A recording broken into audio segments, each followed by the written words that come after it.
In the shadow of TikTok's headquarters, a simple deal raises bigger questions. Who controls our voices in the digital age? Let me tell you about a fascinating case that goes far beyond business or politics. It's about what media means in our time. Just recently, the United States government under President Trump approved a framework for TikTok to continue operating in America. You may remember that Congress passed the Protecting Americans from Foreign Adversary Controlled Applications Act. That law forced TikTok, owned by the Chinese company ByteDance, either to sell part of its business to US investors or face a nationwide ban. After long negotiations, the White House announced that a new US-based joint venture will take control of TikTok's American operations. ByteDance will hold less than 20%. Oracle and Silver Lake will be among the main investors, and Oracle will act as the security partner to safeguard US users' data. The algorithm and content moderation will now be supervised by the American side. On the surface, this looks like a simple business deal, but in reality, it's about values. Who controls the flow of information? Who defines what we can say, watch, or share? The TikTok saga is not just about one app, it's about the tension between freedom of speech and national security, between openness and control. Think of it like this. The algorithm of TikTok is today's printing press. In the 15th century, the printing press disrupted society because it suddenly gave people access to knowledge outside the control of kings and priests.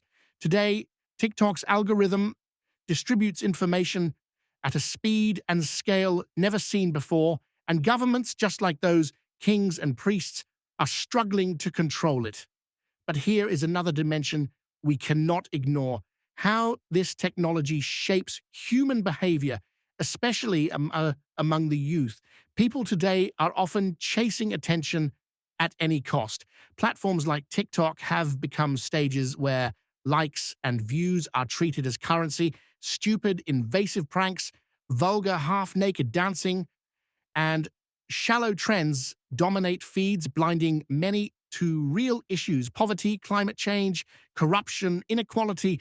And the more people get distracted by this search for attention, the easier it becomes for politicians, governments, and corporations to exploit that distraction for their own purposes.